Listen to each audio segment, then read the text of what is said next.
Oitava reunião ordinária da Comissão de Saúde, Seguridade Social e Cidadania. 1º de junho de 2021. Boa tarde, senhores vereadores, senhoras vereadoras, assessores, estagiários e demais presentes que acompanham a reunião da Comissão de Saúde, Seguridade Social e Cidadania.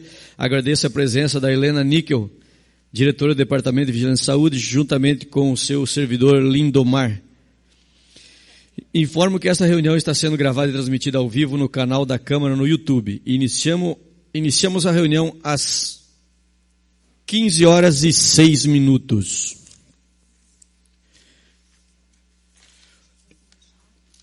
Solicito ao vereador Dudu Barbosa que faça a chamada dos vereadores.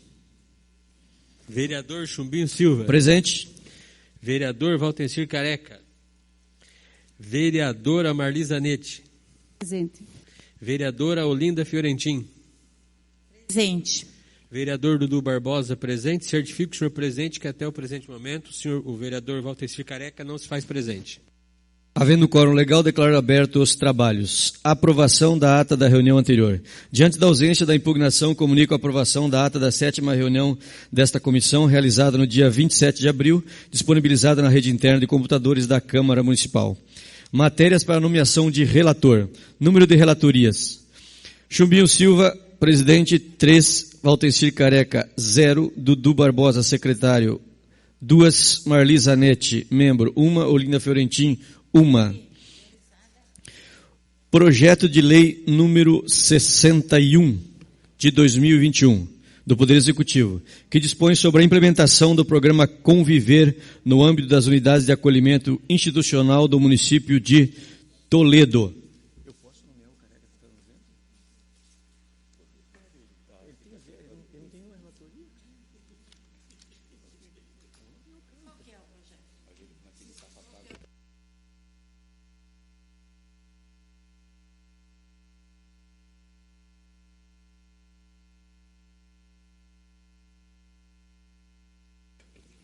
Designo como relatora desse projeto de lei número 61 a vereadora Olinda Fiorentin.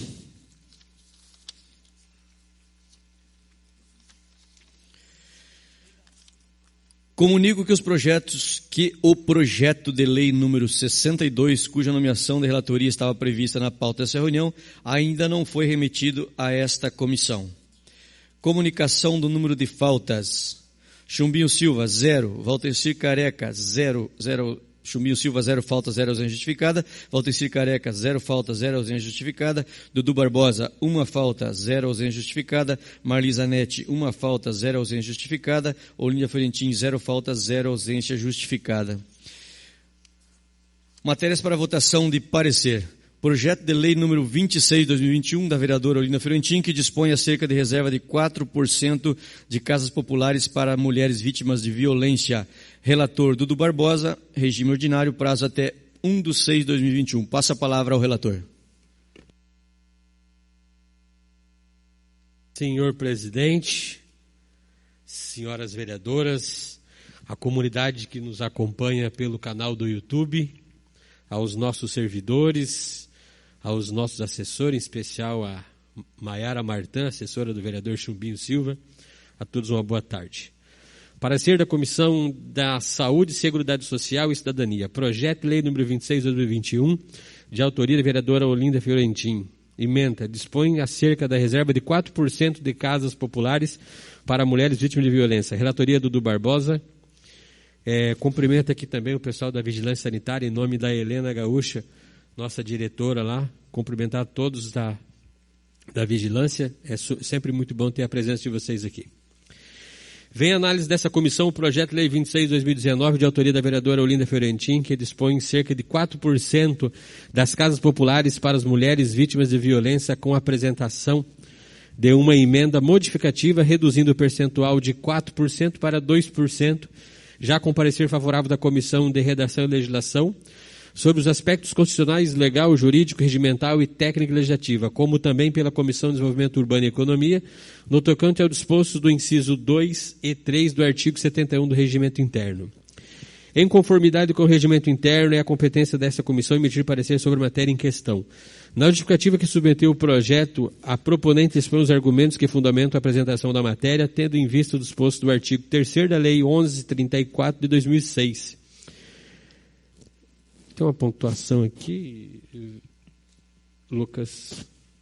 É 1134 ou 1134, Lucas? Só confere para mim, por gentileza, aí. De 2006.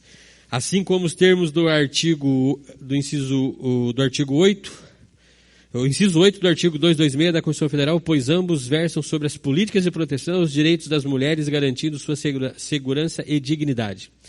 Assim sendo, o projeto de lei em tela visa assegurar que as políticas de proteção e de garantia de direitos fundamentais das mulheres sejam assegurados pela administração pública, através de ações concretas, sem, no entanto, restringir o direito dos demais, uma vez que apenas 2% das habitações referentes ao programa estarão sendo reservadas às mulheres vítimas de violência, de maneira transparente quanto à sua destinação, mas com o devido sigilo de dados e pessoais e documentais da beneficiada e seus dependentes, conforme descrito no artigo 4º do projeto de lei número 26 de 2021. Voto do relator. Em face do exposto, analisando o projeto de lei 26 de 2021 e considerando os projetos que orientam sua propositura, o relatório é com parecer favorável ao projeto de iniciativa da vereadora Olinda Fiorentin. Sala das Sessões, 1 de junho de 2021, Dudu Barbosa, relator. Senhores vereadores, em discussão? Não havendo discussão, vamos a... Só quero parabenizar aqui, presidente, senhoras vereadores, a comunidade que nos assiste, os assessores, mais uma vez a nossa diretora. Parabenizar a Olinda aqui pela sensibilidade que sempre tem com o povo toledano e sempre no intuito de construir boas políticas e boas práticas de políticas boas para o nosso município. Está atento a uma situação aqui que com certeza vai contemplar pessoas que realmente merecem ser contempladas. Parabéns, vereadora, por sua sensibilidade e por sua atenção com o povo toledano. Senhor presidente, obrigada. Claro que no dia da votação vou discutir mais, eu vou enaltecer mais aqueles que se sensibilizaram com o projeto de lei que eu tenho feito no meu mandato anterior, 7 leis do qual eu sou autora. Hoje, eu estou aqui, mais uma lei humanizada.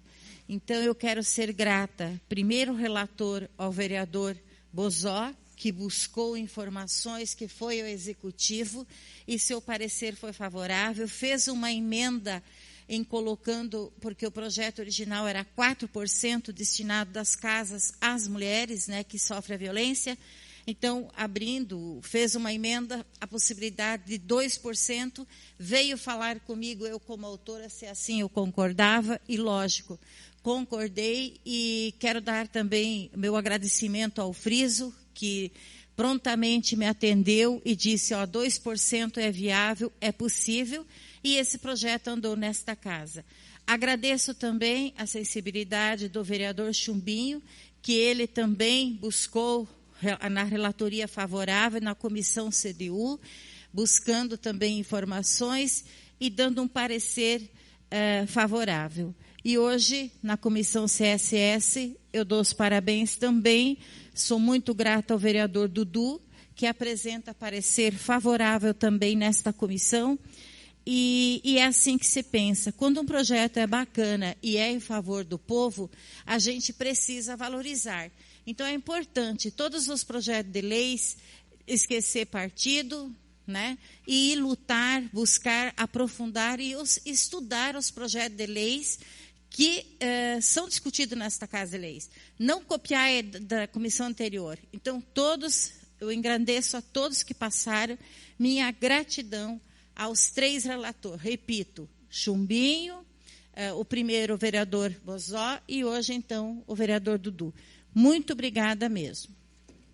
Parabenizar o senhor presidente, em tempo, senhor presidente, certifico que o vereador Walterci Careca se faz presente. Do Barbosa, obrigado pelo comentário. Parabenizar a vereadora Olinda pelo projeto de muito, muito bom grado, em tempo, num tempo onde a gente prega isso, então parabéns pelo projeto. Ainda em discussão? Não havendo discussão, vamos à votação. Como vota a vereadora Marli Zanetti? Voto com o relator. Como vota o vereador Valtencir Careca? Com o relator. Como vota o vereador Dudu Barbosa? O relator já votou favorável. Como vota a vereadora Olinda Fiorentin? Favorável. Obrigada. E esse presidente também vota favorável. Aprovado por unanimidade. Projeto de lei número 49 de 2021, do vereador Leoclides Bisonin, que institui as diretrizes para as práticas integrativas e complementares em saúde no âmbito do Sistema Único de Saúde no município de Toledo.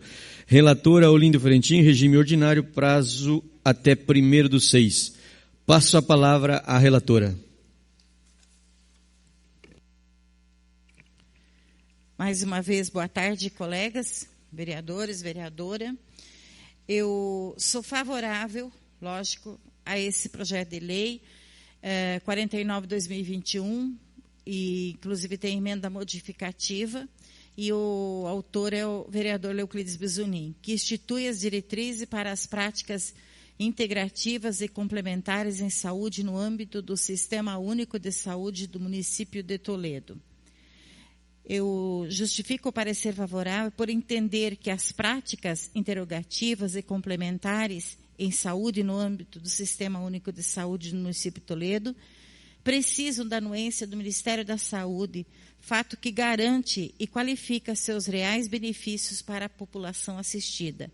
Reconhecendo-se a importância da emenda modificativa, tendo em vista que cria um critério técnico e balizador para todas as práticas adotadas, bem como um filtro importante para que o resultado seja o fortalecimento e a expansão das políticas na saúde pública.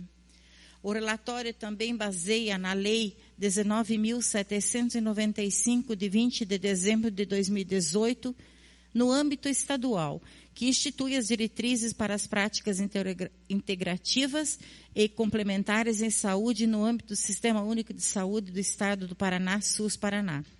Outro parâmetro parece ser observado é através do projeto de lei 2.821 de 2019, no âmbito federal, que dispõe também sobre a Política Nacional de Práticas Integrativas e Complementares em Saúde no âmbito do Sistema Único de Saúde SUS, e altera a Lei 8.080, 19 de setembro de 1990, que trata sobre o mesmo assunto, relacionando ao SUS em tramitação. Observa ainda que esta relatora é autora da indicação 183 de 2018, no meu mandato anterior, no qual sugere a instituição de novas práticas integrativas e complementares em saúde, aprovada pelo Sistema Único de Saúde nos postos de saúde do nosso município. Vale lembrar também que a existência da Lei número 24, de 13 de maio de 2020, institui o Programa Municipal de Plantas Medicinais e Fitoterápica de Toledo, ProFito, que eu votei favorável nesta Casa de Leis, também levando em consideração mais uma medicina alternativa que existia, mas não havia lei, para vocês compreenderem. Então, essa emenda modificativa que eu tenho dito, que não foi colocada no relatório, foi feita, inclusive, numa comissão pelo vereador Oséias. Então, parabéns a ele também, se preocupando que a medicina alternativa tinha que constar na legislação, né, ser autorizado pelo Sistema Único de Saúde. Então, em face do exposto, analisando o projeto de lei 49 de 2021 e considerando os objetivos que orientam sua propositura, o relatório é com parecer favorável à emenda ao projeto de iniciativa do parlamentar Leoclides Bisonin. Parabéns ao vereador, né? Então, sou favorável. Sala das Comissões, 1º de junho de 2021. Eu, relatora, vereadora Olinda Fiorentin. Muito bem. Obrigado, vereadora Olinda Fiorentin, pela relatoria. Senhores vereadores, em discussão. Não havendo discussão, vamos à votação. Como vota o vereador Dudu Barbosa? Acompanho o voto do relator. Como vota o vereador Valtencir Careca? Com o relator. Vota a vereadora Marli Zanetti. Voto com o relator. E eu também voto com o relator. Aprovado por unanimidade. Obrigado, senhores vereadores.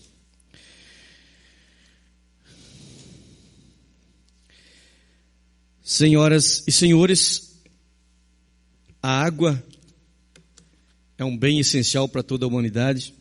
E no nosso município de Toledo, mesmo sendo um município rico em água, sempre existe um controle especial, sendo que esse controle é feito pelo setor, pelo Departamento de Vigilância em Saúde, especificamente pelo excelente técnico Lindomar.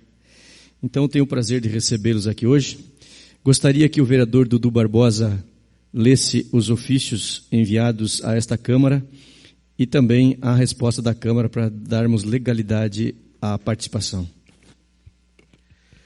Ofício número 57, 2021, Toledo, 7 de maio de 2021. Ao excelentíssimo senhor Adriano Ciegas, chefe de gabinete da presidência da Câmara Municipal de Toledo, Paraná. Assunto: agendamento, reserva do plenário. Senhor presidente, vimos por meio deste solicitar o agendamento reserva do plenário para dia 1º de junho de 2021, terça-feira, para a reunião da Comissão de Saúde, Seguridade Social e Cidadania. Serão utilizados, além do microfone sem fio, microfones de mesa, telão, gravação interna e será transmitido ao vivo. Certos de sua colaboração e apoio, agradecemos antecipadamente. Oportunamente, manifestamos nossos votos de estima e consideração. Atenciosamente, Chumbinho Silva, vereador. Ofício número 19, 2021, Toledo, 21 de maio de 2021, ao coordenador do Departamento Legislativo, Daniel Augusto Bernardes Scopel, município de Toledo, Toledo, Paraná. Assunto: agendamento, sala de reuniões. Considerando o ofício 57, 2021, gabinete do vereador Chumbinho Silva, datado em 7 de maio de 2021, sobre o protocolo 998-2021, datado de 20 de maio de 2021, às 16 horas e 17 minutos, enviado pelo vereador e presidente da Comissão de Saúde, Seguridade Social e Cidadania, senhor Chumbinho Silva, se faz referente ao agendamento do auditório e plenário Edílio Ferreira, na Câmara Municipal de Toledo, às 15 horas do dia 21 de maio de 2021, terça-feira. Diante do exposto, comunico que já foram agendados os respectivos eventos na sala de reuniões através do arquivo em rede, agenda de eventos e encaminho ao Departamento Legislativo para que tome as demais medidas necessárias. Atenciosamente, Adriano Ciegas, chefe de gabinete da presidência do Legislativo. Obrigado, Dudu. Quisera eu que fazer um convite desse para o pessoal da Vigilância em Saúde coincidisse com a abertura do Junho Verde, né? O mês do meio ambiente, onde se fala muito em preservação dos nossos recursos naturais, incluindo a água, que por acaso é comemorado dia 22 de março, na verdade acho que deveria ser mudada a data para comemorar em junho, porque é o mês do meio ambiente, como dia 5 é o dia do meio ambiente, mas está valendo, que vale a intenção. Então eu convido o Lindomar e a Helena para se fazerem presentes aqui à frente, para vocês assumirem a responsabilidade de passar não só para nós, como é feito todo esse controle de água potável no município de Toledo, como também para a população que nos assiste através das redes sociais. Por favor, podem se aconchegar para cá.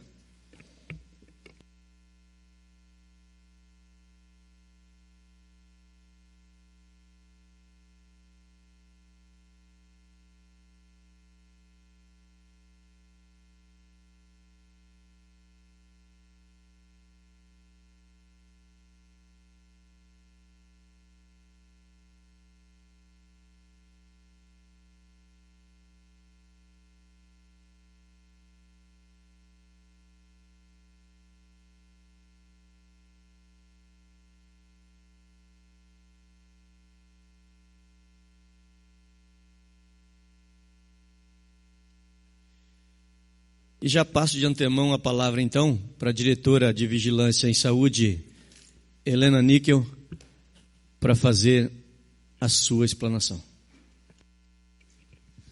Boa tarde a todos e a todas, né? Prazer, um privilégio estar aqui de novo, sempre nessa Casa de Leis, podendo esclarecer todas as questões pertinentes à vigilância em saúde. Presidente, eu gostaria de pedir ao presidente e aos demais componentes que eu vou precisar me retirar porque aconteceu uma emergência, Mas quero dizer para vocês que estou indo com maior tranquilidade, porque vocês vão estar aqui na companhia do fiscal, né, responsável pela qualidade da água, do consumo humano, um técnico de primeiro gabarito, né, uma pessoa qualificada e que sabe muito e entende muito. Então, eu tenho certeza que ele vai esclarecer todas as dúvidas, né, que vocês possam vir a ter, tanto vocês quanto o pessoal que está nos assistindo. Helena, muito obrigado pela participação e obrigado pela sua presença, e já agradeço a disponibilidade de estar aqui conosco nesse dia. O pessoal vai baixar o telão ali para que o Lindomar consiga fazer sua apresentação, mas eu já deixo de cara para ele começar a sua explanação. Lindomar, fique à vontade, aqui está em casa. Liga o microfone e desligue a hora que quiser e fique à vontade, o tempo é seu.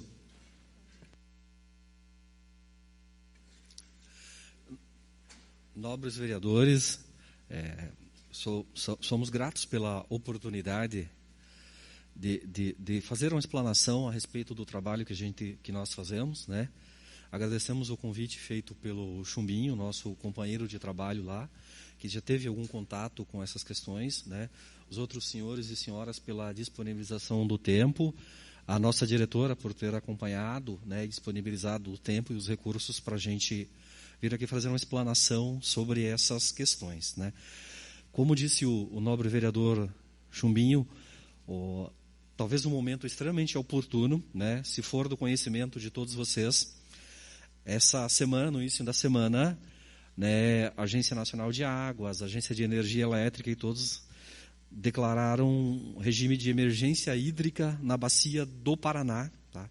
Nós passamos pela pior seca desde que o sistema é monitorado. Em 91 anos, nós temos o maior problema com água para a geração de energia nesse sistema, que é o maior gerador do país. Isso vem de arrasto, porque assim, isso vai se espalhando, não se resolvendo. Nós temos muitas cidades já com racionamento, e essa situação persistindo, ela vai se espalhando, né?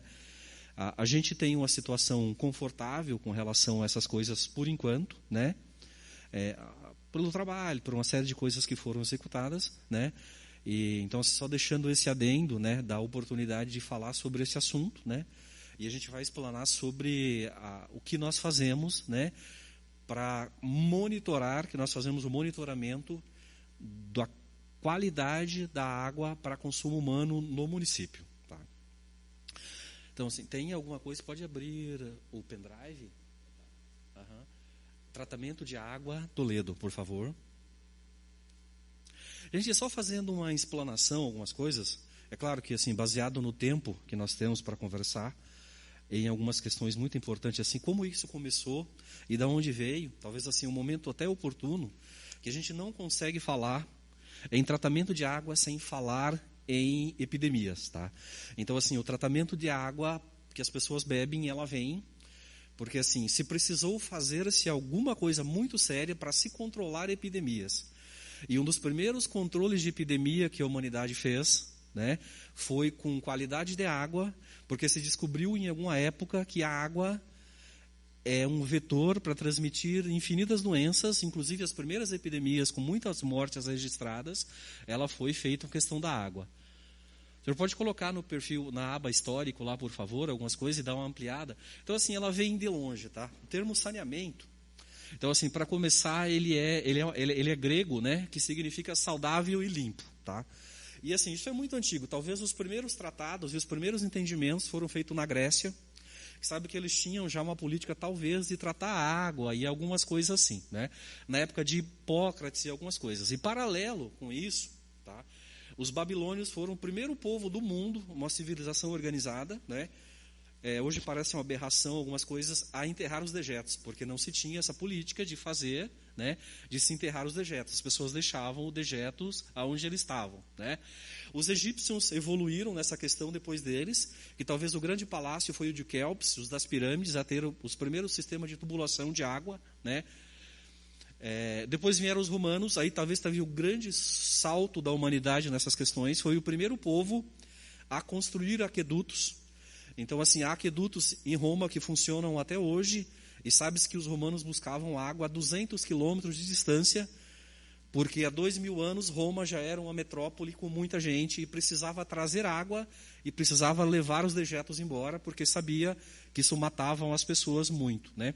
Aí nós tivemos um período da Idade Média, quando o Império Romano caiu, tudo isso se perdeu, tá? Então, assim, nós passamos praticamente 1000 anos sem discutir essas questões, e foi nessa época que as grandes epidemias se proliferaram, né? Nós falamos em Covid hoje, mas há estudos muito sérios que comprovam que entre a queda do Império Romano, talvez lá no ano 1000, até 1500, que chamamos de pré-história, talvez a gente tenha morrido 30% das pessoas do mundo baseado em doenças vinculadas pela água. O cólera já foi para a humanidade algo muito pior do que o Covid é hoje, tá? E assim, a resolução desse problema se resolveu ao sistema de tratamento de água, né? Então, assim, só em 1500 os franceses voltaram a canalizar água. Isso foi um intervalo de 20 anos, né? Então, assim, no Brasil, o primeiro chafariz é de 1744, no Rio de Janeiro, porque aqui não tinha nada parecido com isso, né? Um próximo passo, a gente se deu com a chegada da família real, porque o rei precisava de água. Então, assim, Jardim Botânico do Rio de Janeiro, para a gente ter ideia, Floresta da Tijuca, essas coisas estão muito ligadas à necessidade de água, porque o Rio de Janeiro não tinha água suficiente e com qualidade para atender a família real quando ela chegou. O povo vivia em situação paupérrima lá no Rio de Janeiro, né? E assim, ó, em 1846 até 1860 foi o grande divisor de água científico pelo aquilo que nós fazemos, tá? Então, assim, você teve uma grande epidemia de cólera no mundo, suspeitas que em Londres, já nessa época, se matou 30% da população, tá? Seria como se fosse no Brasil hoje, o Covid matasse 60 milhões de pessoas, para você ter uma ideia do estrago que isso fez na sociedade, né?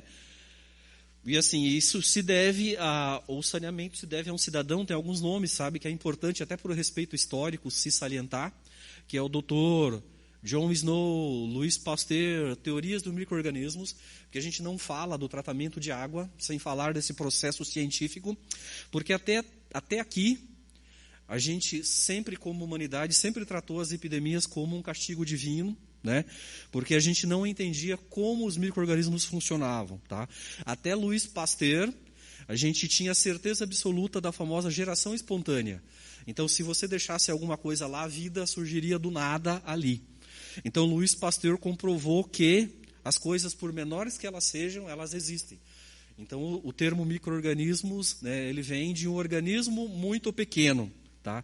E se devemos muito a esse senhor e esse Dr. Snow, da Inglaterra, nós devemos isso tudo que vocês estão vendo aí hoje no SUS, na Anvisa, aos departamentos de epidemiologia, porque foi esse senhor que estabeleceu os estudos de controle epidemiológico e a procura pelo paciente zero. Londres estava morrendo, ninguém sabia por que estava morrendo.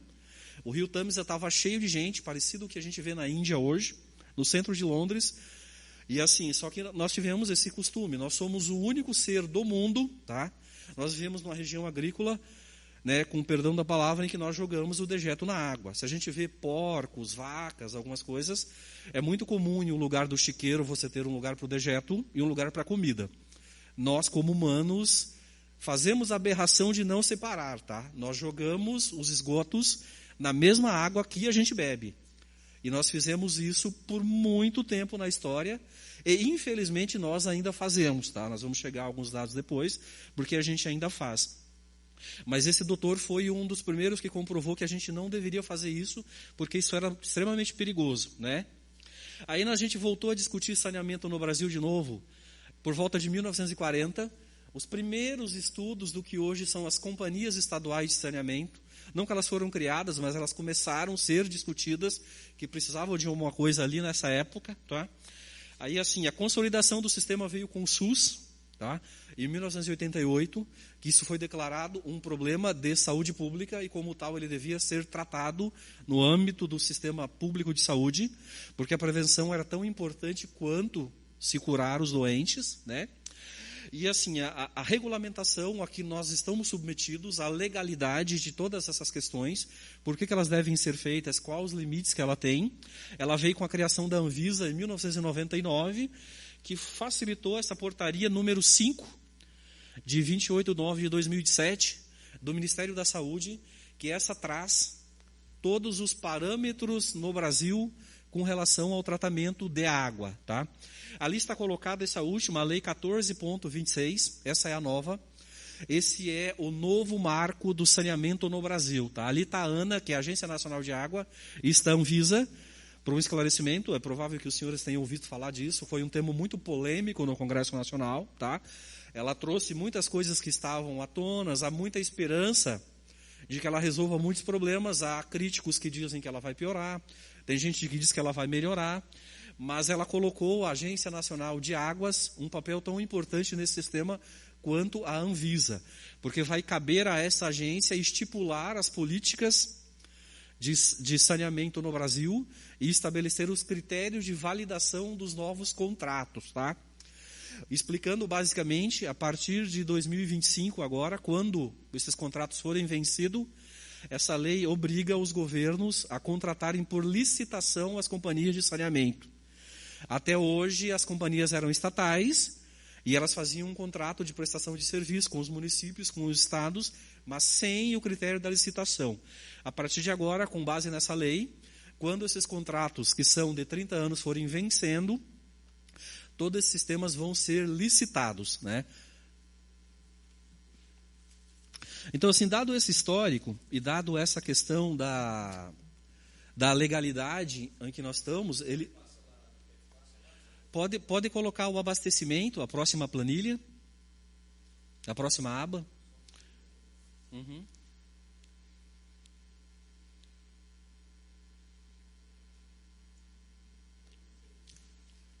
Então, assim, essas normativas, elas dividem o sistema de abastecimento de água, né, como eles estão geralmente ali, em 3 situações. Tá?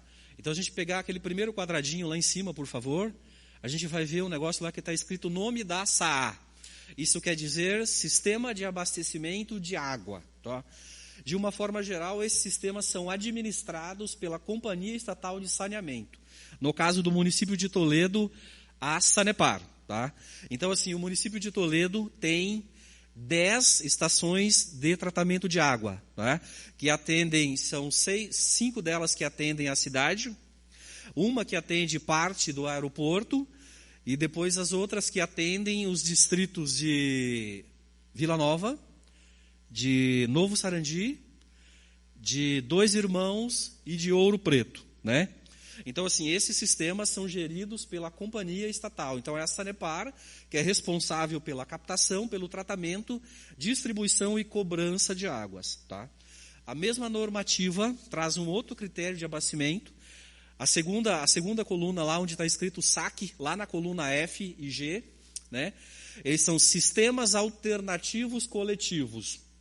Isso são sistemas de abastecimento que são geridos pela própria comunidade e que tem uma rede de distribuição que atenda mais de 15 famílias. Tá? Essas são as SACs. Então, nesse quesito, a gente tem os distritos e as vilas que não estão subordinadas à Sanepar. Então, está lá São Luís do Oeste, 10 de Maio, Novo Sobradinho, Concórdia do Oeste, Bom Princípio, São Miguel, né? Que são Boa Vista, que são localidades que são gerenciadas pela própria comunidade. E junto a isso, esse talvez seja um dos grandes trunfos do município, tá? Graças a um trabalho muito longo que foi feito a Itaipu e as comunidades e uma série de coisas, porque assim, a gente é servido praticamente em todas as linhas do município por esses sistemas coletivos. As comunidades, em cada linha, tem um poço artesiano gerido pela própria comunidade. Então, assim, o município financiou, através da Secretaria de Infraestrutura, essas questões todas, as comunidades assumiram o gerenciamento, a deles em que Itaipu participou das metodologias, e as comunidades hoje fazem a distribuição, a operação, todos eles por captação de poços artesianos, com redes de distribuição, algumas delas, o distrito de São Miguel é o maior, ela chega a quase 50 quilômetros de redes enterradas, para distribuir água na vila e para as comunidades do entorno. Né? E assim, aí há uma outra modalidade que nós chamamos de SAI, que são sistemas alternativos individuais. Aqui em Toledo a gente conta isso na normativa como sistema de abastecimento que atende uma família ou que tem uma rede de distribuição de um poço coletivo com menos de 15 famílias, né? Então, assim, tem linhas que nós temos até 50, 70 famílias, mas tem linhas, por algumas dificuldades técnicas ou falta de população, que o poço atende 15 famílias. Então, eles chamam de SAIC, são sistemas alternativos individualizados, e os produtores rurais, né? Então, assim, o produtor rural que tiver uma nascente, tiver um poço, e ele precisar de um atendimento ou saneamento para tratamento de água, e que essa água seja destinada ao consumo humano da família, ele pode e deve estar dentro do guarda-chuva de monitoramento que a vigilância sanitária executa na água, né? Então, com base nessas questões, vem as questões técnicas do tratamento, tá? Elas dividem, geralmente, essas SAS e SACs em captação superficial e captação subterrânea, tá? Então, por uma explicação aqui em Toledo, o código dela, por exemplo, lá é SA, unidade de tratamento, é UT0281, tá? Essa aqui em Toledo, elas têm captação, tem os volumes lá. A Sanepar capta água no Rio Toledo e tem um poço artesiano. Então, assim, essa é a maior subestação de água. Então, assim, ela trata 600 metros cúbicos de água por hora, né? Captando 525 no Rio Toledo. E a gente tem um poço aqui no Parque dos Pioneiros, que sai mais 75 mil litros por hora. Eles bombeiam essa água até a central de tratamento aqui na Rua Guarani, em frente ao La Salle. E ali realmente a Sanepar tem uma estação de tratamento de água, com todas as etapas. Filtração, retirada de impureza e tratamento. E assim, essa estação, dependendo das condições, ela serve a maior parte da pessoa. Isso é regionalizado, entendeu? Aqui em Toledo. Então, essa UT 281, basicamente, ela serve Centro, Parisoto, Panceira, Becker, Copagro, Industrial e BNH Barão. Então, a gente diz, ao menos, a grosso modo, pegou da São João para cá, até o Rio Toledo. Todos nós que fazemos utilidade de água pública desse lugar, nós bebemos água do Rio Toledo e desse poço artesiano. Tá? A importância do Rio Toledo, que graças ao bom Deus, mesmo numa situação como essa, a gente não tem diminuição de captação. Tá? Acontece em todos os municípios daqui da nossa região, estão com problema com rodízio, e a gente vai todo dia lá no Rio Toledo, tem uns milagres, que assim, a gente não entende bem porquê, mas o rio não baixa, tá? Graças a Deus, continuamos captando água. Por esses motivos, até agora, talvez estejamos livres da questão do racionamento na maior parte da cidade. As outras unidades que atendem Paulista, Operária, Bressan, né? Que é a 282, ela tem um poço artesiano, lá perto do Pian Ambiental, tá? A outra unidade, a 284, que atende a região de Panorama, São Francisco, essas questões, eles têm poço artesiano lá na usina, nas margens do São Francisco, tem 3 poços artesianos lá, né? Aí nós temos uma unidade que chama 287, que atende Jardim Porto Alegre, Gisela e Concórdia, em que a captação está lá para frente do aeroporto, e hoje, graças a Deus, um super poço lá perto de Boa Vista, que sai muita água de lá.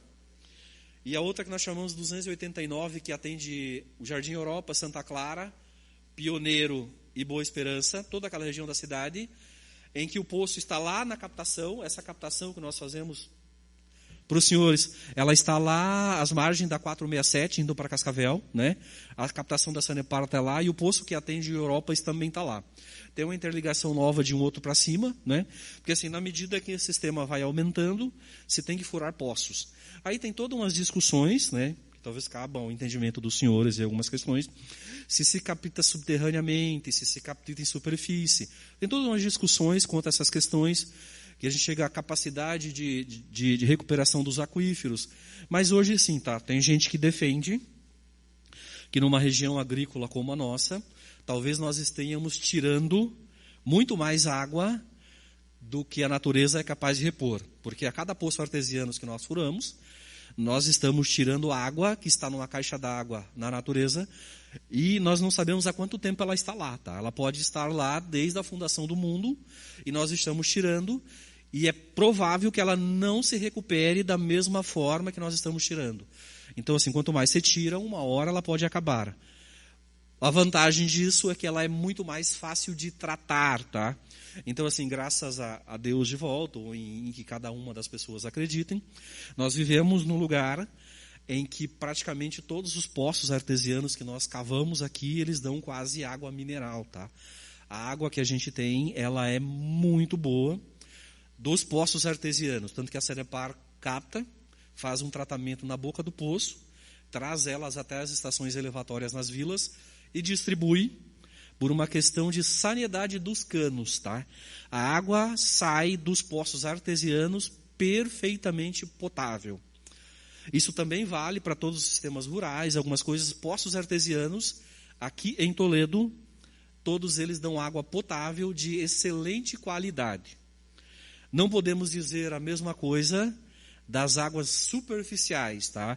A água do Rio Toledo, mesmo se tendo feito um trabalho exemplar, ao nosso entendimento, o Instituto Ambiental, a comunidade, a Companhia de Saneamento, muitos produtores rurais, em que tem atividades que são proibidas na bacia, é mais difícil tratar a água do Rio Toledo do que a água que a gente capta em poço artesiano. Mas uma vez passada pela estação de tratamento e distribuída, a gente, como vigilância sanitária, os dados que nós fazemos atestam que a água tem exatamente a mesma qualidade, depois de tratada, do Rio Toledo, que dos poços artesianos. Então, não vai fazer diferença para a população tomar água no La Salle, tomar no Santa Clara ou lá no Gisela, porque na rede de distribuição a água tem a mesma qualidade. Todos os critérios de potabilidade aqui são atingidos, né? Mediante essas questões, né, dessas identificações, de todas essas questões que nós fazemos por lei, essas informações são públicas, tá? Entrando na parte legal, essa portaria que a gente disse antes, ela criou um sistema via SUS que chama Ciságua, tá? Ele está subordinado à vigilância sanitária, do qual eu faço parte. E dentro desse sistema tem um programa que chama Vigiágua. É o braço da Anvisa que trata das questões da água para consumo humano. Então ela trata todas essas questões. Primeiro, nós identificamos as fontes, depois nós cadastramos, vocês podem ver que elas têm um nome, elas têm um código, e essas informações são públicas, tá? Esse sistema disponibiliza via internet os resultados das análises e o nome da fonte, o quanto ela foi coletada, quantas pessoas ela serve. Então, assim, nós fazemos essas coletas, fazemos os resultados e alimentamos esse sistema e ele está disponível para a população, né? Então, assim, ele funciona mais ou menos assim. A Sanepar ganha o direito, né, por um contrato antigo, que agora vai ser licitado, mas é concessão de fornecer água na população. Com esse ganho do direito de conceder o serviço público, ela tem obrigações trazidas por essa portaria. Então, essa portaria elenca todos os critérios de potabilidade que a água tem que ter. Quanto ela tem que ter de micro-organismo, quanto ela tem que ter de produtos químicos, o quanto ela tem que ter de sujidade depois do tratamento e na água que chega até as pessoas. Então, essas fontes são cadastradas e a Sanepar, falando aqui exclusivamente, ela é obrigada a todo começo do ano a fazer um negócio que chama de plano de amostragem. Então, elas pegam todos esses pontos divididos pela cidade inteira. A lei traz uma fórmula pelo IBGE. A quantidade de gente, de pessoas que você serve, é diretamente proporcional à quantidade de análise que você tem que fazer. Para você ter ideias, na estação do centro, a Sanepar faz 600 análises por mês, de vários critérios. Então, tem análise que se faz a cada 2 horas na saída do tratamento. O pessoal está analisando a água para ter certeza que ela está ok. Eles fazem esse plano com todos esses pontos aonde a Sanepar vai monitorar a qualidade de água, que é um compromisso deles, né? E passa isso para a vigilância sanitária. Com base desses dados, que chega protocolado lá via oficial, a vigilância sanitária do município tem a obrigação de fazer um outro plano, que esse é o plano de Toledo, baseado nessas informações, em que quais pontos nós vamos fazer as contraprovas, tá? Então, assim, o sistema diz que pela quantidade de 140 mil habitantes, a Sanepar tem que fazer 600 análises mês numa estação de tratamento de água, né? É assim, pelo mesmo sistema, o sistema público de saúde diz que Toledo tem que realizar 30 análises mensais desses critérios de contraprova. Então, a Sanepar coleta todas essas análises, eles fazem essas análises e eles têm um sistema online que eles depositam para consulta da população, e eles mandam para a Vigilância Sanitária também, todo começo de mês, um documento onde estão todos os pontos em que foram coletadas, os dias em que foi coletados e os resultados que essas análises apresentaram. Diante disso, com base no nosso plano, a gente pega aqueles planos que nós predefinimos e nós fazemos as contraprovas para a certificação de que as análises batem. Tá? Então, o nosso trabalho implica em fazer esse monitoramento e esse controle. Né? Se você puder passar ali para a gente no planejamento, por favor, na abinha planejamento, vocês podem ver, por exemplo, ali, distribuição anual das coletas. Tá? A gente faz aquilo lá e a gente roda o município para fazer as coletas. Aqui entra uma particularidade que o município de Toledo fez. Nós reservamos parte dessas análises para fazer monitoramento de água do setor rural. Tá? Então, os produtores rurais que estão servidos por postos comunitários de abastecimento, pelo menos uma vez ao ano, nós passamos nas propriedades, no ponto mais distante do poço artesiano, e fazemos uma coleta para dar um respaldo para essas comunidades de como é que estão a água que eles estão tomando. Né? Então, se a gente rolar, ele tem um cronograma lá, por exemplo, no dia janeiro, na segunda semana, no dia 12, aonde foi que nós passamos. Então, nós começamos pela cidade. Ó. Do ponto 1, nós passamos na Praça do Parisoto, no PIA Ambiental. A gente faz o possível para estabelecer os pontos de coletas em pontos públicos de grande impacto. São CMEIs, escolas, na ausência deles a gente vai alugar. Mas um grande ponto de coleta são os CMEIs, né? E no aeroporto. Então, olha lá o que a gente fez. A forma de abastecimento, ela está identificada, SA 281, nós sabemos que é o centro. SA 282, Vila Paulista. SA 284, Panorama. SA 287, Porto Alegre. SA 289, Europa América. Essa SA 288, a região do aeroporto, é uma questão de um projeto POTI lá. E as análises que nós temos que realizar, ali tem uma questão, aquele CRL lá significa cloro residual livre. Tá? O TB significa turbidez, o FL é flúor e o CL são coliformes. Então, assim, são análises relativamente simples e muito baratas para se fazer, entre aspas, perante todas as outras, mas que dá à população e os operadores do sistema como a gente uma boa segurança em que essas análises estando dentro do que preconiza a lei, a população pode tomar essa água sem nenhum problema de cólera. Eles podem lavar as mãos, agora até em questão de Covid, que eles não vão contaminar mais as mãos do que se ela estivesse suja. Né? Então é mais ou menos assim, o cloro residual livre, toda a água tratada, ela sofre o processo de cloração. Tá? A normativa traz que a companhia que coleta a água e trata obrigatoriamente, mesmo aquela salientação que eu estava dizendo, os poços estando ok, mas tem uma rede de distribuição que é passível de contaminação. Então, para manter a sanidade na rede de distribuição, se faz a adição de cloro nessa água, né? Porque assim, ela garante o não crescimento de micro-organismos. Então, é uma análise extremamente importante que nós fazemos lá na Vigilância Sanitária, com os equipamentos do município, essas questões assim, de campo, em que nós coletamos uma água, coletamos um reagente, ele vai mudar de cor. Havendo a mudança de cor, nós conseguimos, pela tonalidade da coloração, dizer o quanto de cloro tem nessa água. A normativa diz que elas têm que estar entre 0,2 a 2. A companhia tenta trabalhar por aquelas questões que eu estava dizendo para vocês, ou todo o sistema de tratamento de água, com base na contaminação inicial da água. Tá? Se ela tem uma contaminação muito alta, algumas coisas você vai usar um índice maior. Se ela tem uma contaminação menor, usa-se o menor. Por que isso? Sabe-se que por volta de 0,5 ppm até 0,8, você tem a sanidade da rede de distribuição. Né? E colocando algo em torno de 1,5 lá na estação de tratamento, por mais que nós peguemos uma água com micro-organismos, ela vai matar todas elas e as pessoas não vão ingerir esses micro-organismos por ação da cloração. Então, ela é extremamente importante que se faça, e a Sanepar faz em todos os sistemas, e nós fazemos as contraprovas. Uma outra análise que ele chama turbidez, a gente mede, a grosso modo, a quantidade de sujeira que tem em suspensão. Coleta-se uma amostra de água, passa uma luz por ela através de equipamento e ela dá uma leitura. Se há partículas orgânicas ou minerais em suspensão, esse número dá maior ou dá menor. Isso quer dizer se ela está turva ou não. Então, assim, ela tem que ser transparente. Né?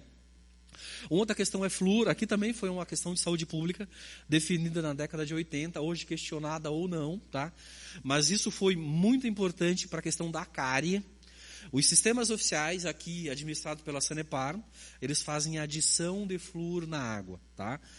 Isso foi adicionado porque sabia-se, quando se tem a deficiência da escovação, esse flúor adicionado ele tem um impacto direto na questão da prevenção da cárie, geralmente em crianças, essas coisas. Por isso que hoje se adiciona. Tem alguns especialistas que dizem que isso hoje não é mais necessário, em função das políticas avançadas de escovação. Os cremes dentais, hoje em dia, traz o flúor na composição, mas a normativa não mudou, tá? Ainda é uma questão legal fazer a adição de flúor em água para sistemas de tratamento de água que atendem a muitas pessoas, tá? O outro, o CL, que nós estamos vendo lá, são coliformes, tá? Totais e fecais. Aqui tem uma questão muito importante. Os coliformes do grupo totais é um grupo de bactérias extremamente abundante no mundo, mas eles são micro-organismos que vivem a temperaturas menores do que 35 graus. Isso quer dizer assim, se a gente tomar a água que tem esse micro-organismo, então assim, eles não vão sobreviver da gente porque a temperatura humana é maior do que isso. Então o potencial, a grosso modo, deles causarem uma infecção no ser humano, ela é menor. Por isso que água sem tratamento, então assim, você tem um poço artesiano na comunidade onde você mora. E a análise daquele poço apresentou coliformes totais. Essa água pode ser bebida, né, porque ele não vai ter um problema na saúde das pessoas. Tá? O contrário dos coliformes fecais, que isso é um nome bonito para chamar esgoto. Tá? E assim, dentro delas, a maior representativa é uma bactéria que nós chamamos de Escherichia coli. Tá? Essa tem um potencial de sujidade. Por que a gente faz a análise? Porque ela é extremamente abundante, fácil de cultivar, ela vai aparecer muito fácil na água, e ela é uma bactéria muito comum em animais de sangue quente. Tá? Então, assim, peixe, de uma forma geral, vai ter coliforme total, porque ele tem uma temperatura menor, e porco, gente, qualquer coisa que vá jogar esgoto na água, vai ter coliforme fecal. A gente tem isso no corpo inteiro, numa determinada proporção, e quando você desequilibra, vem as doenças em função disso. Tá? A mais comum são diarreias muito severas em crianças, em pessoas com comorbidade, essas coisas. E nós fazemos ela porque, havendo a ausência dessa bactéria na água tratada, isso significa dizer que o tratamento foi efetivo. Então nós sorteamos esses pontos e saímos fazendo, inclusive nos poços artesianos das comunidades. Né? Nós fazemos a Sanepar, a normativa diz que a gente encontrando no sistema da Sanepar, nós temos a obrigação legal de fazer a intervenção, de notificar a Sanepar, de que ela faça imediatamente as medidas corretivas, porque mediante um contrato, inclusive se a gente for observar, na conta de água vai aparecer as análises que elas fez, aquilo é uma espécie de um contrato de serviço, eles são obrigados a atender aqueles critérios por lei, e a gente certifica. Para o sistema rural, havendo essas questões, como é de responsabilidade das comunidades, a gente entrega mesmo a notificação para o cidadão. E assim, nesse quesito a gente é até bem atendido. Em 90% das vezes eles até sabem o que aconteceu, é um subsolador na rede que arranca, né? E daí contaminou, a gente pegou, a gente vai lá e avisa o líder comunitário, o presidente do poço, que geralmente é esse nome que se dá, e eles vão lá e conserta. Passado um tempo, o poço está bom. Qual é o grande problema disso, tecnicamente? Com o tempo, esses coliformes totais que não fazem mal, se eles se acumulam há muito tempo, eles fazem mal porque eles vão servir de leito de um substrato, chamam-se isso de biofilme, para essas outras bactérias, que seriam os coliformes fecais, a E. coli, se proliferarem. Por isso que se recomenda-se, a normativa não recomenda, ela obriga que se tenha o tratamento de água, e assim, algumas comunidades não fazem isso, tá? Essas questões. Por que a gente fala sempre nessas questões do tratamento e da cloração? Porque a população, ela não gosta disso, tá? A gente tem muitos problemas até na cidade. Quem tem uma propriedade rural e mora na cidade, é muito comum ele ir até o interior e trazer aquela água, porque sim, quem morou na roça, como a gente costuma dizer aqui a vida inteira, a gente tem um problema de tomar essa água, porque nós vamos sentir o cheiro. Tá? O processo de sanitização da água por cloro, ela costuma deixar um cheiro residual. E quanto mais contaminada essa água estiver, mais vai ter que usar, mais você vai perceber o cheiro.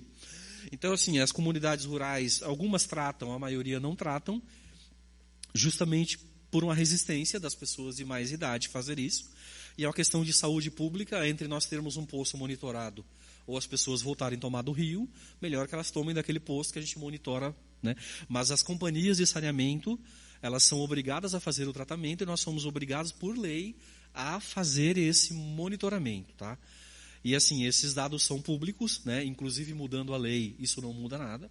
Qualquer companhia que ganhe sendo a Sanepar ou não sendo a Sanepar, essa normativa se aplica a todos os sistemas. O sistema de financiamento, só um adendo, ele é feito em parceria. Tá? Essas análises, uma parte delas são feitas pelo município, outras são feitas pelo Siscopar, claro que o município paga via convênio. Então, assim, tem uma questão que são análises de campo que nós fazemos. Turbidez, cloro residual livre. Isso, o técnico sanitário lá na questão, o agente sanitário a gente faz no momento da coleta. E a medida de flúor e de micro-organismos, a gente faz via o laboratório da 20ª Regional de Saúde, o Siscopar. A gente coleta essas amostras e leva lá para essas pessoas fazerem. Tá? Então, eles fazem esse resultado, transferem esse resultado de volta e a gente alimenta o sistema. Tá? O município entra com o servidor, que é o meu caso, o carro, essas questões, existe uma verba definida nesse programa Vigiágua, que com isso, e o Estado participa cedendo alguns reagentes, alguns para os municípios menores. Tá? No caso de Toledo, tá? Só fazendo uma participação, esse sistema foi muito bem tratado. Tá? Para vocês que já devem ter visto aí o próprio Chumbinho, a nobre vereadora Olinda, né? Não sei se vocês tiveram, o próprio Gilson, a senhora, ou conheceram. Esse programa foi começado por uma companheira nova que chamava Gorete. Tá? E assim... E a gente sempre cita esse nome, e por um motorista que chamava Seu Wilsolim, se eu não citando esse nome. Então, assim, esse sistema existe e ele funciona, entendeu? Assim, a gente dá os créditos a essas pessoas por terem começado isso há muito tempo atrás. Então, assim, a gente se estende até patroleiros da antiga Endor, porque, assim... As comunidades que abriram esses lugares, as pessoas andaram o município inteiro. Então, assim, esses sistemas rurais, nós temos um mapa na parede e nós vamos, por exemplo, de Gramado, né? Nós vamos a Ouro Preto, Boa Vista, e nós terminamos lá na linha União São Salvador, pelo menos uma vez por ano. Nós passamos em todos esses postos, eles estão mapeados, há um ponto de coleta, a gente faz. Isso foi começado há muito tempo atrás e nós operamos, tá? O município, nessas questões, até hoje, por exemplo, a gente não faltou com os recursos. Então, assim, nós sempre tivemos, salvo exceções, mas o carro à disposição, o funcionário à disposição, para a gente fazer essas coletas e entregarmos elas lá. Tá? Alguma... Olha, Lindomar, você, na verdade, você é um cara preparado e sabe o que está dizendo, né? Então, se você terminou a tua explanação, se você acha que foi legal... As questões técnicas mais importantes da legalidade, a gente já explanou, né? A gente pode se aprofundar nelas, mas não sei até que ponto isso vai agregar à população, a certas coisas. A gente discutir muitas questões, porque há muita tecnicidade envolvida nessas questões do tratamento, que a companhia de saneamento faz, mas, a grosso modo, o programa Vigiágua, ele se resume a isso que nós fazemos e o trabalho que nós prestamos lá, como acabar de falar. Presidente, uma curiosidade aqui, eu como leigo no assunto, e não tenho vergonha de admitir quando não entendo, estou aqui para aprender, inclusive, chamou a atenção que você disse que em Toledo, nosso lençol, qualquer ponto, a água é potável. E por que é proibido, por exemplo, se eu, na minha casa, quisesse perfurar um poço artesiano na minha casa, por que é proibido? Na verdade, assim, ela veio do contrato de concessão com a companhia de saneamento, né? O Código Sanitário do Estado e as políticas públicas de saúde, elas alegam que um artigo específico lá, havendo o serviço oferecido pela companhia oficial de saneamento, no nosso caso a Sanepar, o cidadão, de uma forma geral, está proibido de fazer a exploração de água via um sistema paralelo, salvo algumas exceções que a normativa traz para os grandes consumidores. Então, assim, o cidadão que consuma algo maior do que 100 metros cúbicos de água mês, ele pode furar um poço artesiano para explorar. Menor do que isso, a concessão do serviço é pela companhia. Tá? Dá muitas discussões. Condomínios também, Lindomar? Condomínios, né? Condomínios, sim. Mas eles não estão livres, a gente tem que deixar essa coisa bastante claro, tá? Porque, assim, acaba gerando muita confusão. Então, assim, o cidadão tem o condomínio, por exemplo, igual o nobre vereador salienta, mas por uma questão de custo, ele não quer comprar a água da Sanepar. Vamos dizer, comprar a água da Sanepar como um serviço. A Sanepar tem um custo para poder tratar essa água. Então, é óbvio que se o cidadão fura um poço, muitas vezes clandestino, às vezes acaba acontecendo, o custo dessa água é mais barato, ponto, e ele atende. Porém, ele está cometendo, à luz do sistema que nós temos, dessa normativa, um crime sanitário, porque ele tem a obrigação de fazer o tratamento dessa água. Tá? Então, se o cidadão fura um poço artesiano lá, e ele vai servir essa água no condomínio, ele pode, via aquelas letrinhas que nós dizemos lá, que chama SAC, Sistema Alternativo Coletivo, fornecer a água para os condôminos. Mas ele é obrigado, por lei, a fazer nesse poço aquilo que a companhia oficial de tratamento faz. Então, ele tem que tratar essa água. Mesmo ela sendo uma água de boa qualidade, dos poços artesianos, a normativa diz que ela precisa ser tratada. Aí tem toda uma questão técnica da tubulação, tá? Que a gente estava explicando daqueles micro-organismos para o senhor. O senhor for um poço artesiano hoje, e essa água está muito boa. Mas o senhor tem uma rede de distribuição de 1 quilômetro. O que acontece? Com o passado 2 anos, 3 anos, mesmo invisível, por isso que a gente mede turbidez, essas questões, a água estando transparente, ela tem partículas em suspensão, que são minerais, algumas coisas que tem da própria rocha que traz. Com o tempo, ela começa a depositar isso em volta do cano, tá?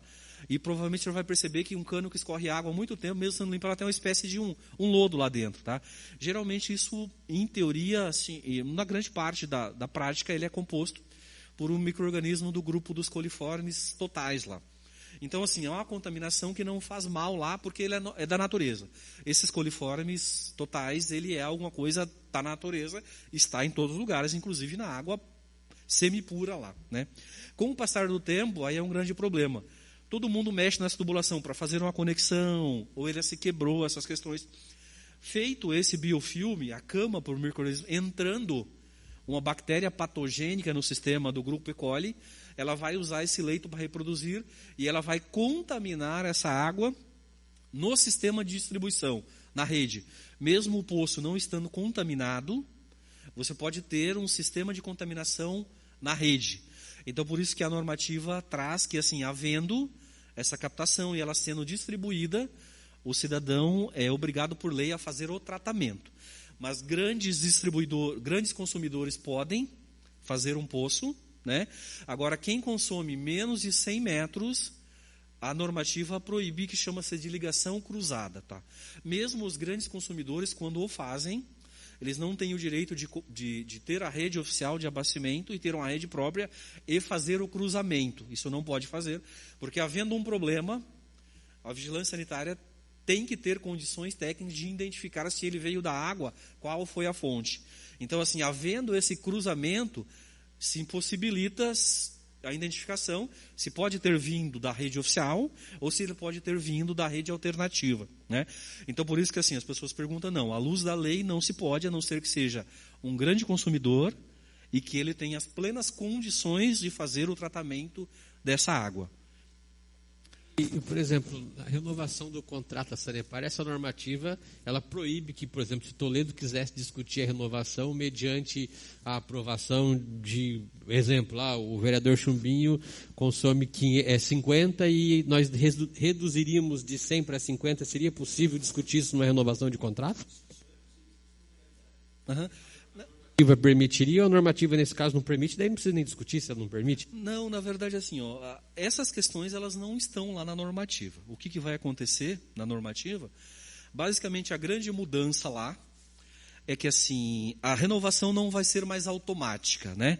Mediante, por exemplo, hoje funciona assim, o município de Toledo tem um contrato que ele cedeu para a Sanepar, porque o direito é do município de fornecer água à população. Ele cedeu via um contrato com a Sanepar, então a Sanepar opera esse sistema mediante cobrança de uma tarifa, mas ela tem umas contrapartidas além da água. Ela tem que fazer a rede de tratamento de esgoto, ela tem que fazer uma série de outras questões lá, e ela tem que cumprir esse contrato. O que vai mudar, né, no intervalo de tempo dos 30 anos? O que vai mudar é que, a partir dessa nova normativa, as companhias vão poder licitar. Então, é provável, por exemplo, vamos imaginar que existam 10 companhias e que elas vão disputar esse leilão por menor tarifa, aquele série de critérios lá dos leilões, e ela vai levar isso. Então, assim, o marco do saneamento não traz essa questão. Ela traz algumas coisas muito claras, que a ANA regulou, que nós vamos ter que ter, nesse intervalo, até 2030, 2035, 2040, uma série de adendos, o acesso universal ao sistema de tratamento de água e de esgoto, né? Ela traz essas questões, ela traz a questão dos condomínios, né? Mas dos municípios, por exemplo, há um problema mais ou menos assim. Toledo é interessante para as companhias licitar, mas Ouro Verde do Oeste, São José das Palmeiras, não é. Há um problema.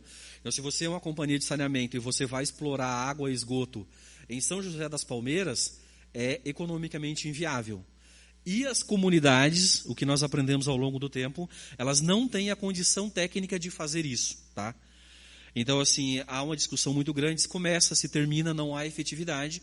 Então, assim, talvez um exemplo típico, o município de Toledo, de Cascavel, sei lá, nós já temos um consórcio formado aqui na região. Esse consórcio vai poder fechar esse contrato e vai poder discutir algumas coisas com a companhia. Mas a questão dos critérios biológicos, de tratamento e de o acesso, eles não estão em discussão, né? Ela vai ganhar esse contrato de licitação mediante a obrigatoriedade de ter a universalidade. Isso é 100% da população atendida com a água e com o esgoto, né? Exceções feitas aos grandes geradores, que são a indústria. De uma forma geral, a população ela vai estar subordinada ao abastecimento à companhia que ganhar a licitação. Satisfeito, vereador Dudu? Marli Zanetti, algum questionamento, algum apontamento? Fique à vontade. Só uma pergunta sobre os poços artesianos. Tem a possibilidade de, quanto maior número de poços artesianos ser cavados, diminuir o nível da água? Hoje, nobre vereadora, essa informação, tecnicamente, a gente tem que trabalhar com os dados técnicos, né? Ela não está disponível, tá? Então, assim, se eu for afirmar para a senhora categoricamente que quanto mais poços nós furarmos, a gente vai diminuir a água, eu estaria cometendo ou dizendo uma inverdade científica. O que a gente estima, assim, entendeu? Assim, por algumas condições que acabam acontecendo. Por exemplo, a gente já começou a furar-se poços na década de 80 e esses poços tinham 80 metros de profundidade. Hoje nós já furamos poços aqui com 200 metros para tirar água. Isso quer dizer que, então, assim, para procurar a quantidade de água, nós estamos indo muito mais fundo.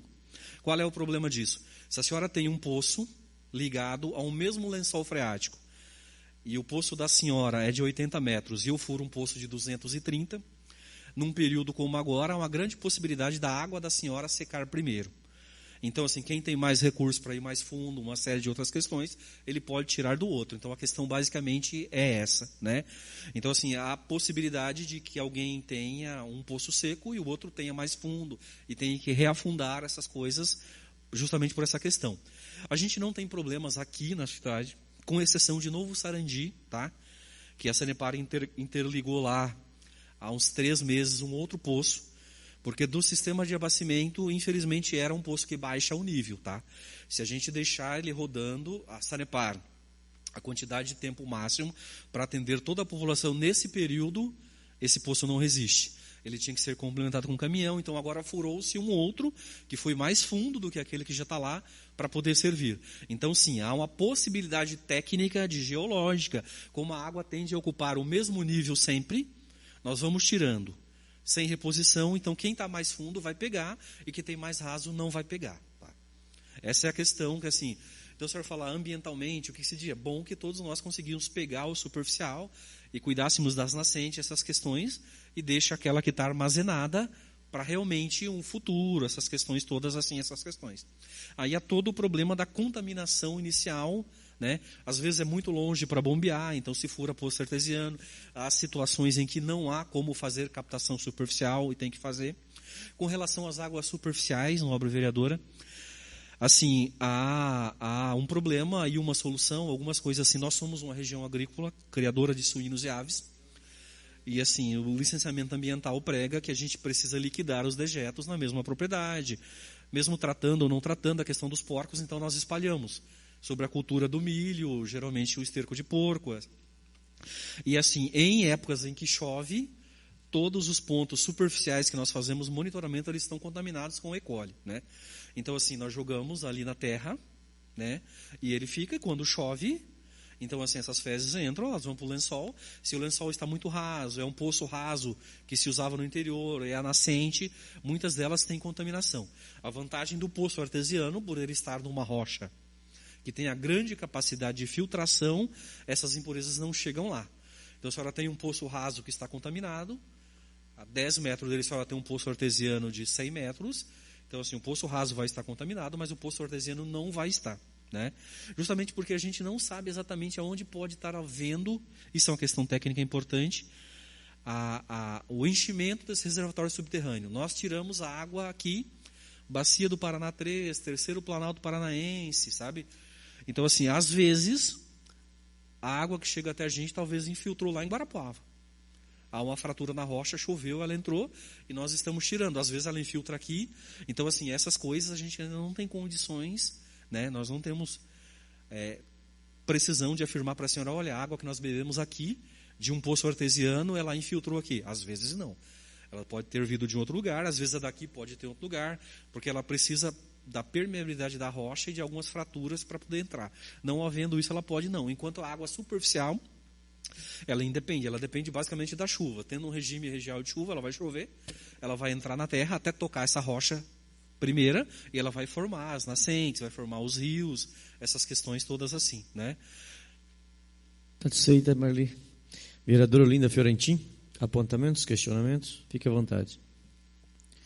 Boa tarde, colega.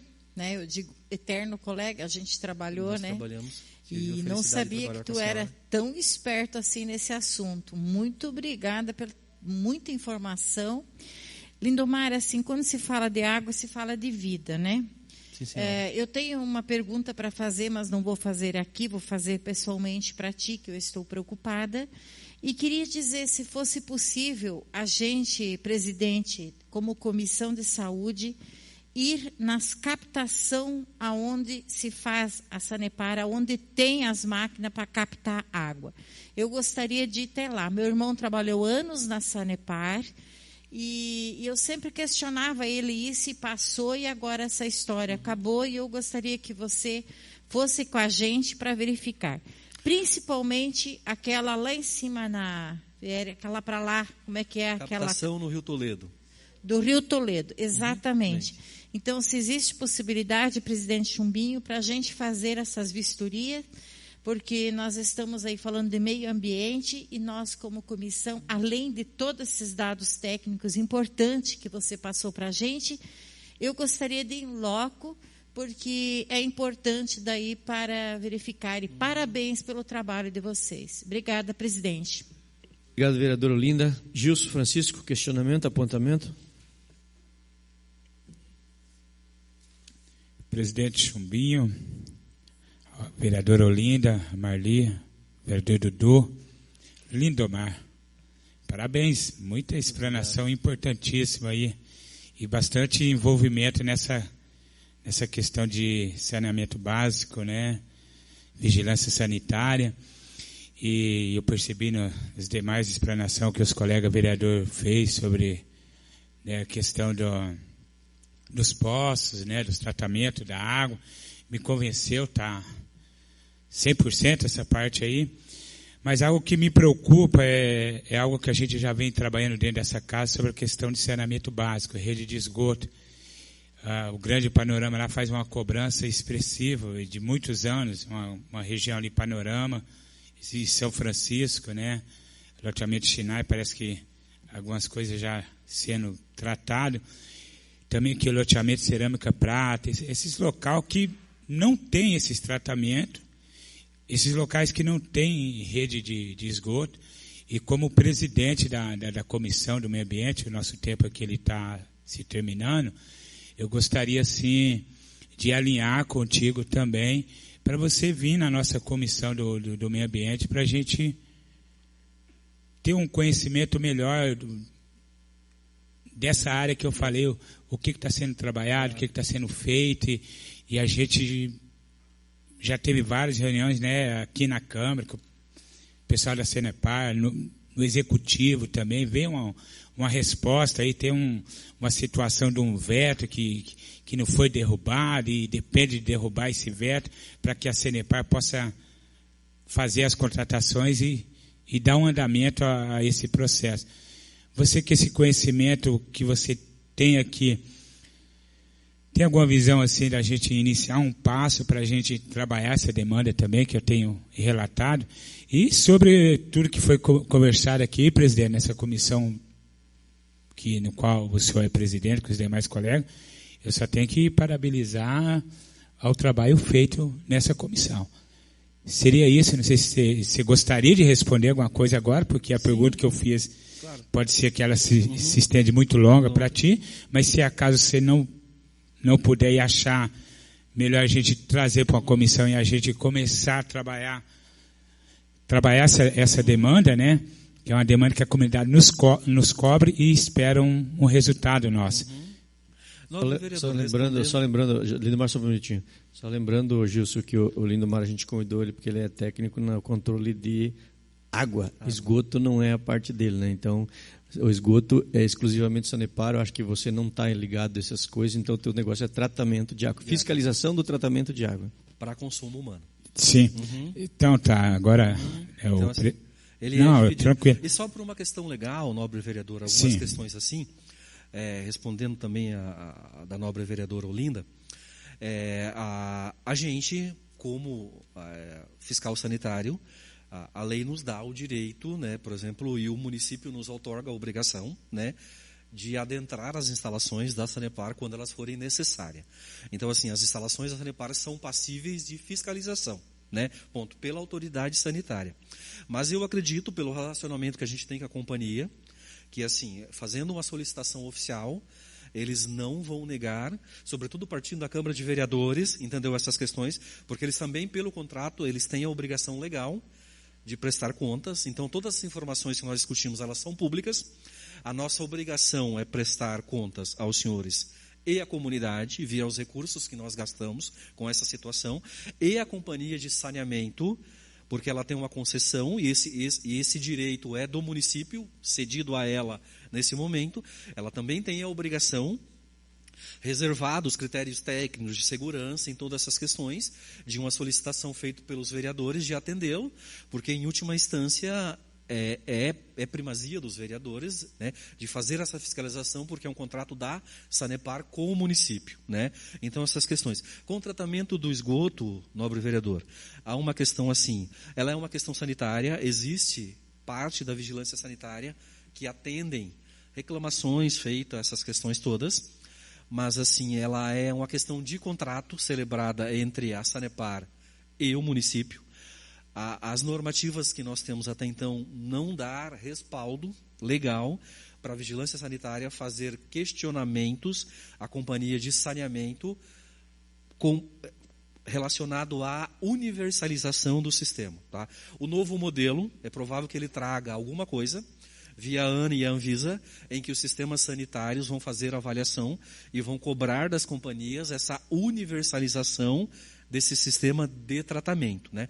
Mas, nesse momento, por exemplo, uma grande responsabilidade, quem faz um trabalho grande com essas questões, é o antigo IAP, o IAT, né? Porque essas estações precisam de um critério ambiental muito rigoroso para a operação, né? Então, assim, não é qualquer rio que pode receber esse dejeto, ele precisa ser bombeado. Então, assim, há muitas questões técnicas a serem envolvidas. E, assim, o novo marco, essa questão da renovação automática do veto. Então, assim, o presidente não vetou, a não ser que o Congresso derrube essas questões. Então, assim, a renovação automática, pelo que está escrito na lei, ela não vai acontecer, né?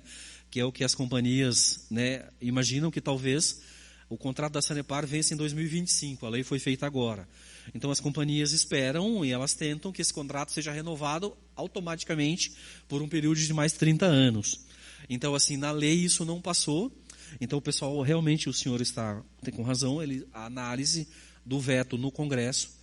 Há uma grande possibilidade de ficar como está, porque foi o Congresso que fez a lei, né?